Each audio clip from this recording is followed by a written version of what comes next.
Battle traits for the cities of Sigmar all fall under the officer's orders. So you've got one in your movement phase, advance in formation, pick a friendly cities of Sigmar hero that is not used in an officer's order. All of these act that way. Pick a friendly cities of Sigmar wholly within 12, not a hero of that hero and not in combat. If it's a human, you can pick an additional unit within 12 and not in combat, and each target can move 3. They can't move into combat. In any shooting phase, same thing, within 12 inches, and they can, each time they use the shoot, after it's done, roll a dice. If the result is equal to or less than the number of minutes slain, they get the strike last for the rest of the turn. Any charge phase, strike them down. Same thing, add 1 to the attacks for their melee weapons. In addition, if it's an elf, add 1 to hit rolls.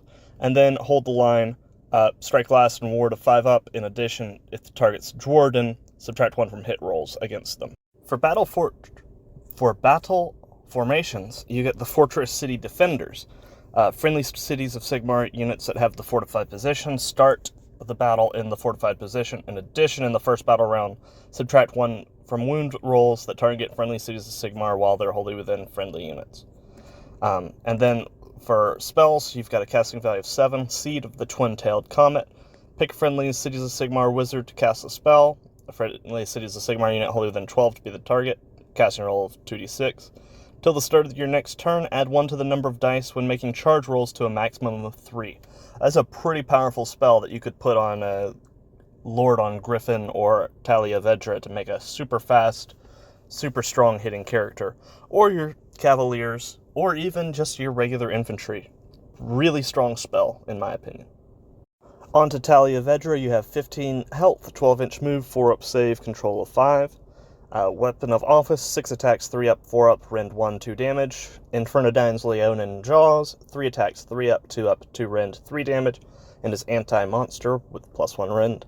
And then Infernodyne's Scorpid Stinger, 2 attacks, 4-up, 2-up, 3 rend, d3 plus 3 damage. Only has 2 attacks if it has taken 10 damage or more. And then this unit uses an officer's ability, pick an additional Cities of Sigmar unit wholly within 12, and then once per battle, you can lead from the front. If it's in combat, pick up to 3 other Cities of Sigmar for each target. You can return a number of slain models with a combined health characteristic up to 3. And then once per turn, in combat phase, pick an enemy monster. On a 3-up, they get strike last. Also has a 6-up ward. Really strong character. Fusel Major on Ogre Warhulk has 8 health, 5-inch move, 3-up save, control 2. The Long Fusel has a range of 24 inches, 3 attacks, 3-up to hit, 3-up to wound, rend 1, 2 damage, auto wounds on a crit, and is anti-hero. And then the Warhulk's Mace, 4 attacks, 4-up to hit, 2-up to wound, 2 rend, 2 damage. In your shooting phase, you pick an enemy unit that was the target of this unit's shooting attacks, and add 1 to hit rolls for friendly human Cities of Sigmar units that target it. And you also gain the fortified position. You establish it in your movement phase, and you remain until it uses a move or is removed from the battlefield. While it's in a fortified position, subtract 1 from the rend characteristic used by attacks that target this unit. Pretty strong support unit. Free Guild Cavalier, you've got a 10-inch move, 3-up save, 1 control, 3 health. The Cavalier weapon has 3 attacks, 4-up to hit, 4-up to wound, rend 1, 1 damage, and does an extra damage on the charge.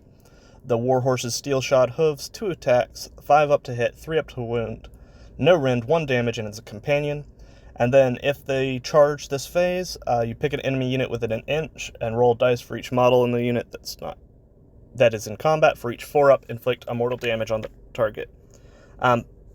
Not impressed. You're probably going to be getting like 3 mortal wounds on the charge. Couldn't be useful, though. You just have to hope for a spiked rule, and then for them to do well in combat.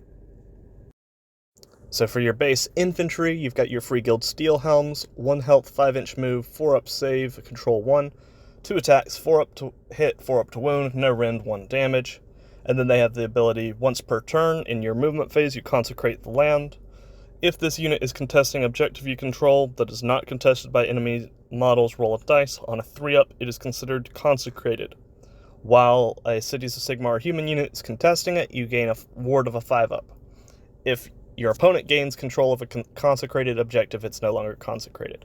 So give your guys a little bit more durability once they stand on a objective. So 4-up save, 5-up ward. Interesting fact, we haven't seen any dwarves or elves in this faction focus, and we won't.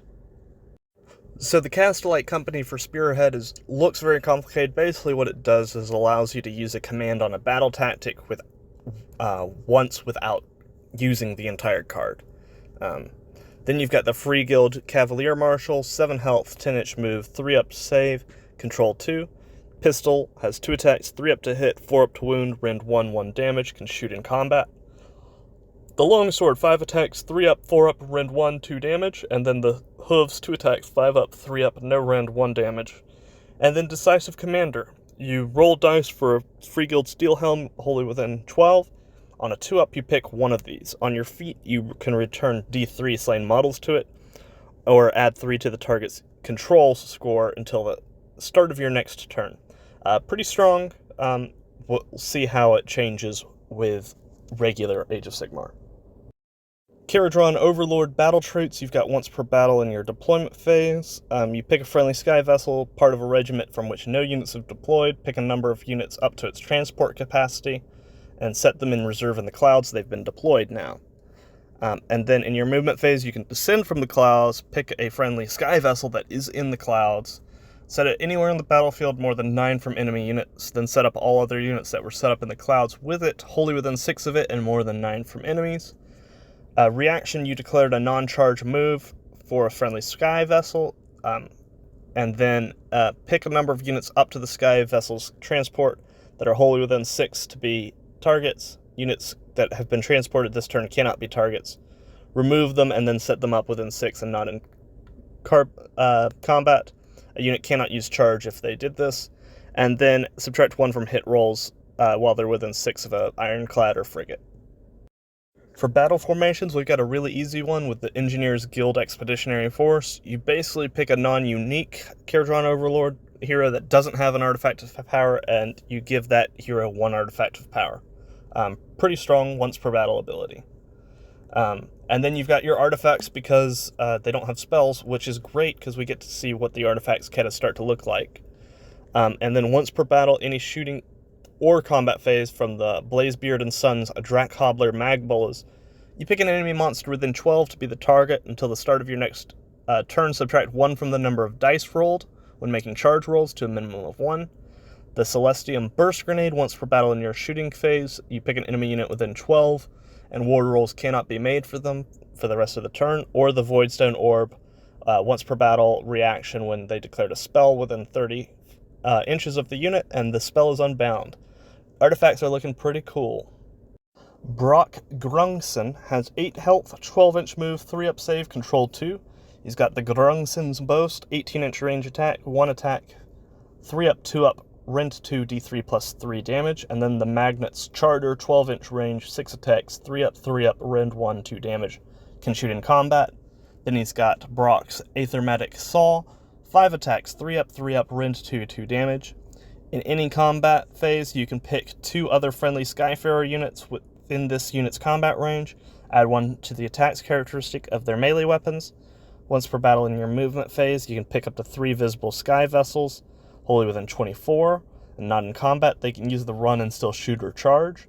And then pick an enemy unit in combat to be the target, roll a d3. On a 2-up, inflict the amount of mortal damage on the target equal to the roll, and can fly, so pretty maneuverable little foot character. The Arcanaut Frigate has 15 health, 12-inch move, 3-up save, control 5. Aethershot Carbines have 12-inch range, 4 attacks, 2 if it's taken 10 damage. 3-up, 3-up, rend 1, 2 damage, can shoot in combat. And you have your options between the Heavy Sky Cannon or Heavy Sky Hook. Both of them have, for the most part, 24-inch range, 2 attacks, 4-up, and then changes on wound of 2-up or 3-up, rend 2 on both, and then d3 plus 1 versus a d6 that's anti-monster. 8 attacks, 4-up, 4-up, no rend, 1 damage. In your charge phase, you can basically bring a unit with them charge them, and then set them up and give them strike first. And then it can carry up to 12 infantry units with a model count up to 12. And then pick an enemy unit that does not have the fly this unit has passed across. Roll 6 dice for each 4-up. Inflict mortal damage on the target. Lots of special stuff going on here. Grunstuck Thunderers, every 2 and 5, can replace their Aether Shot Rifle with an Etheric Fumigator or Deck Sweeper, and every 2 to 5 models can replace its Etheric Rifle with a Grunstock Mortar or Aether Cannon. 2 health, 4-inch move, 3-up save, control 1. Aether Shot Rifle, 18-inch range, 2 attacks, 3-up, 4-up, rend 1, 1 damage. The Fumigator or Deck Sweeper, 10-inch range, 5 attacks, 3-up, 4-up, 1 rend, 1 damage, anti-infantry and shoot in combat. The Mortar or Aether Cannon, 18-inch range, 2 attacks, 4-up, 3-up, rend 1, d3 damage. Heavy Gun Butt, 1 attack, 4-up, 5-up, no rend, 1 damage. And if they have not used the move ability, they gain the shoot in combat. So for Spearhead, you basically have the same ability where you can transport a unit with a frigate, and then you've got the Arcanaut Company, which you'll have 2 units in your Spearhead, 1 health, 4-inch move, 4-up save, control 1. Basically each unit will be armed differently, but we'll just go over the weapon profiles. Privateer Pistol, 10-inch range, 2 attacks, 4-up, no rend, 1 damage, shoot in combat. Aethermatic Volley Gun, 15-inch range, 2d6 attacks, 4-up, no rend, 1 damage. Light Skyhook, 15-inch range, 1 attack, 4-up, 3-up, rend 2, d3 damage. The Cutters have 2 attacks, 4-up, no rend, 1 damage. Gunbutts have 1 attack, 4-up, 5-up, no rend, 1 damage. Skypike, 2 attacks, 3-up, rend 1, 2 damage, and crits on a mortal. And then add 1 to hit rolls if they target a unit contesting an objective. So pretty good at driving out the enemy from objectives. So the battle traits for the Disciples of Tzeentch, you've got Masters of Destiny, where you basically roll 9 dice, record the results, keep them to the side, and you can replace any roll before you roll with those Destiny dice. So if you were to charge, you would take 2 Destiny dice and use the results from those as the result of the charge. Once per turn in any shooting phase, you pick an enemy unit that had any damage points allocated to it from a Weird Flame spell or a Weird Flame shooting attack, and they gain the burning keyword, which, once per turn at the end of any turn, you roll a d3 for each burning enemy unit. On a 2 to 3, inflict an amount of mortal damage on that unit equal to the roll. On a 1, the unit no longer has the burning keyword. And quenching the flames, you can basically just get rid of the burning condition by healing or returning slain models to the unit.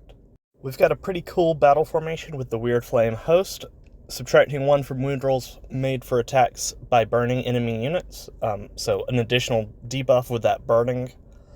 And then you've got the Lore of Change, you've got Transformed into Spawn, casting value of 7. Pick a friendly Disciples of Tzeentch wizard, pick a visible enemy unit within 12. Inflict d3 mortal wounds to the target. If any models are slain by this ability, pick a friendly Chaos Spawn of Tzeentch unit that's in reserve or has been destroyed.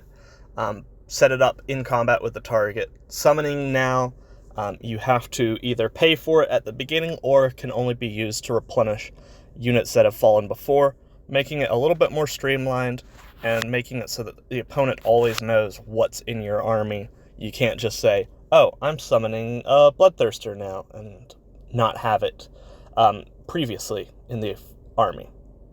Kairos Fate Weaver has 16 health, 12-inch move, 5-up save, control 5. Staff of Tomorrow is 4 attacks, 3-up, 2-up, rend 1, d3 damage. Curved Beaks, 5 attacks, 4-up, 3-up, rend 1, 2 damage. And if he's taken 10 or more damage, the Curved Beaks only has 3 attacks.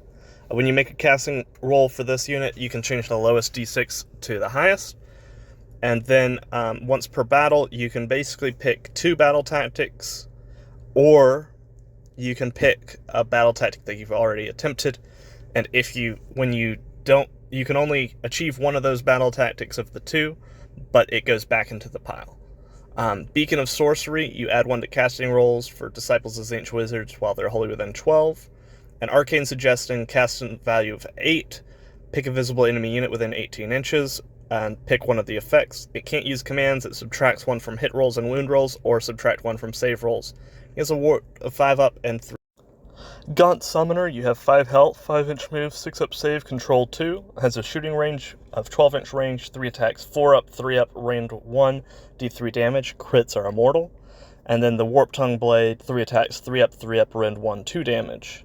In the deployment phase, you can pick a friendly unit that has not been deployed, and it is set up in the Silver Tower. And in your movement phase, you can pick the unit in the Silver Tower, set it up wholly within 12 of this, and more than 9 from enemy units. And in your hero phase, you have a spell casting value of 7. Units set up this turn using the Book of Profane Secrets can be set up wholly within 18 and more than 7 from enemy units. And this unit also has a ward of 6-up and can cast 2 spells. Pretty powerful summoner character. The Curseling has 6 health, 5-inch move, 3-up save, control 2, has an 18-inch range, shooting attack, d6 attacks, 3-up, rend 1, 1 damage, counts as a weird flame attack.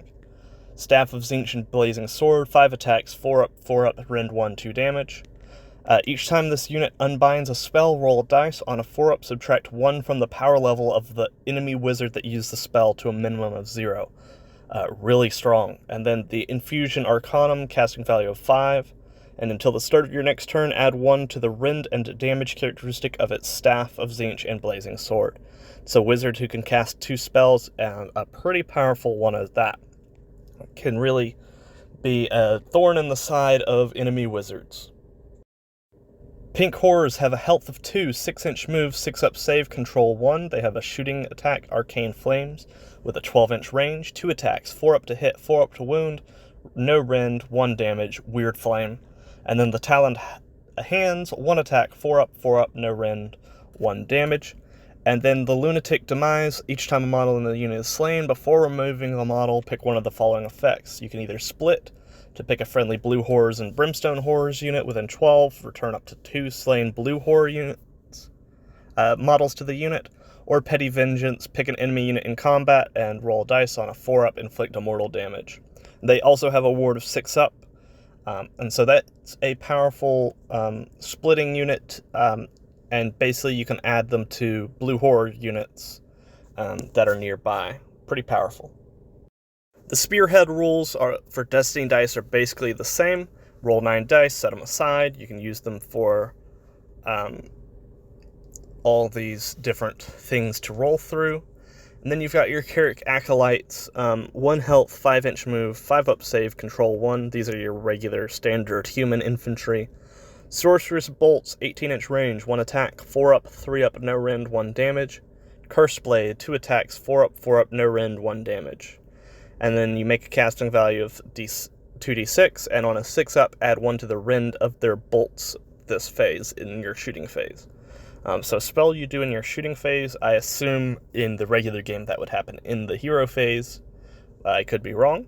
The Spearhead, it's interesting that they are not reinforced. So once you lose your Carrick Acolytes, they are out of the game. Battle traits for the Ogres, you have in any charge phase, you can use Trampling Charge to pick a friendly Ogre or Rhinox unit that's charged, and pick an enemy within an inch. You then roll a d3 on a 2-up, inflict that amount of mortal damage on the target equal to the roll. Then your passive, you add 2 to run rolls for friendly Ogre units while they've not used the Feast on Flesh ability, which is once per battle at the end of any turn. You pick each friendly Ogre unit that is in combat or that has used the Fight ability this turn to be the targets. Roll a d3 for each target. On a 2-up, you heal the target X, which is equal to the roll, and you pick an enemy in combat with the target that you can't pick more than once, and then inflict an amount of mortal damage on that enemy unit equal to the roll, giving the Ogres a little bit of a different playstyle, where it used to be just 2 passives, basically. Battle formations, you've got the Beast Handlers. Each time a friendly Beastclaw Raiders monster uses the Trampling Charge ability, which we saw up above, you add 1 to the amount of mortal damage inflicted, if any. And then you've got a prayer, the Everwinter Prayers, Call of the Blizzard, needs 4 ritual points. Pick a friendly Ogre Mawtribe's Priest, and then pick a terrain feature within 18 inches.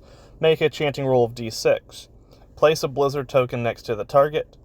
Terrain features that have the Blizzard token gain the Obscuring Terrain ability, and if the chanting roll was a 10+, Until the start of your next turn, friendly Beastclaw Raiders have a ward of 5 up while they're within 3 inches of terrain features that have the Blizzard tokens, and you can do this unlimited amount of times. Kragnos has 18 health, 10-inch move, 4-up save, control of 15. His mace has 6 attacks, 3-up, 2-up, rend 3, 4 damage. Tuskbreaker, 3 attacks, 4-up, 2-up, 2 rend, d3 damage, crit is 2 hits. 6 attacks with his hooves, 3-up, 2-up, rend 1, 2 damage. While he's taken 10 or more damage, his mace has 4 attacks and control of 10. On a 3-up, he basically gets to ignore spells effects, can do it multiple times per turn. He doesn't get auto-killed, he only takes 6 damage and doesn't have a ward on that. When he charges, if it's for each enemy unit, inflict on a 2-up, inflict mortal damage equal to the roll, and if it's a monster, unless it's a 7, you multiply the 2 numbers. And then you add 1 to the number of dice rolled when making charge rolls for destruction wholly within 12 to a maximum of 3, and a 5-up ward. The Huskard on Stonehorn, 14 health, 10-inch move, 4-up save, control 10. You can pick any one of these 3 ranged weapons. Chain Trap, 12-inch range, 1 attack, 4-up, 3-up, rend 1, 3 damage, anti-monster. Harpoon Launcher, 18-inch, 1 attack, 4-up, 3-up, 1 rend, d3 damage. And the Blood Vulture, 24-inch range, 1 attack, 2-up, 3-up, no rend, 1 damage. Punches and Kicks, 3 attack, 4-up, 2-up, no rend, 1 damage. The Stonehorn's Horns, 6 attacks, 4-up, 2-up, 2 rend, 3 damage, extra damage on the charge. And the Hooves, d6 attacks, 4-up, 2-up, 1 rend, d3 damage. When he's taken 10 or more, he's only got 4 horn attacks. You ignore the first damage point that would be allocated to him. And in any combat phase, once per turn, you roll a dice for each monster within range. On a 3-up, Ogre Maw Tribes get crit 2 hits, and enemies subtract 1 from hit rolls for their monster attacks. Ogre Gluttons, 4 health, 6-inch move, 5-up save, control 2, 4 attacks, 4-up, 2-up, 1 rend, 2 damage. And then if you've used the Feast on Flesh ability, you add 1 to the control score of this unit for each model in this unit. So that's pretty powerful. There'll be control 3. And then 1 and 6 can be a musician, and 1 and 6 can be a standard bearer. The Gorger Maul Pack has 5 health apiece, 6-inch move, 6-up save, control 2. Clubs, Claws, and Jaws, you've got 5 attacks, 4-up, 2-up, rend 1, 2 damage, and is anti-infantry. Troglodyte Lurkers, you can pick this unit if it has not been deployed, set it up in reserve, and then you can bring it out of reserve, set it up on the battlefield 9 inches of a battlefield edge and more than 9 inches from all enemy units. You do get a champion and a musician in the unit. Really cool unit. Will give you a bit of extra ambush ability that the ogres don't really have. For Spearhead, you get the Tyrant's Bellow on the Maul Path. Your Iron Blaster and Mournfang unit are not set up during the deployment phase. Instead, from the 3rd battle round on, they can use the following ability of Bellowing a Rival to set up this unit anywhere on the battlefield within an inch of a battlefield edge and more than 6 inches from all enemy units. And then your Lead Belchers have 4 health, 6-inch move, 5-up save, control 2. Their gun has 15-inch range, d3 attacks, 4-up to hit, 3-up to wound, rend 1, damage 1. And then their Bludgeoning Blow, 2 attacks, 4-up to hit, 2-up to wound, no rend, 2 damage. And then they add 1 to hit rolls if they have not used a move ability this turn. Stay tuned tomorrow where we'll look over the Flesh Eater Quartz. Battle traits for the Flesh Eater Quartz. You've got Noble Deeds. Each Flesh Eater Quartz hero starts with 0, can get up to 6. Flesh Eater Quartz heroes, with they use the fight, they gain Noble Deeds equal to the amount of damage that they do in the fight. Doesn't affect companion weapons. Priest every time their prayer is answered, and Wizards every time their spell succeeds. You add 1 to the attacks for friendly Flesh Eater Quartz wholly within 12 of any heroes that have 6 Noble Deeds. In your movement phase, you can pick a friendly courtier hero to spend either 1 or 2 to return 1 serf or 1 knight if they spend 2. In your movement phase, you can pick a friendly abhorrent hero that has 6 Noble Deeds, then pick a friendly serfs or knights and set up a replacement unit with half, wholly within 6 inches of battlefield, more than 9 inches away. And once per turn in your hero phase, you can pick a number of friendly abhorrents and heal d3. For battle formations, we have the Ghoul Patrol with the Gore-Splattered Hunters. When Players are alternating picking units. You can pick 2 Crypt Ghouls instead of 1. Neither unit can have the strike last. Resolve the second fight immediately after the first. And then you can manifest the Corpsemain Stampede on a casting value of 7, set up wholly within 9 inches of the caster, visible to them, and more than 9 from enemies. It has 10 health, 12-inch move, 5-up save, banishment 7, ward of 6-up, 10 attacks, 5-up, 3-up, no rend 1 damage, and it can move a distance up to its move. The manifestation can pass through, but it cannot end the move in combat. Then pick up to 3 units that is passed across, roll a d3 on a 2-up, inflict the amount of mortal damage equal to the roll. Usharan has 16 health, 10-inch move, 4-up save, control 5, the Scepter of the Carrion King, 4 attacks, 3-up, 2-up, rend 2, d3 plus 3 damage. Monstrous Talons, 8 attacks, 3-up, rend 1, 2 damage. Gets 6 attacks if it's taken 10 or more damage. While it has 6 noble points, it basically gets a 24-inch range for the Feeding Frenzy ability. Casting value of 7 spell. Pick an enemy within 18.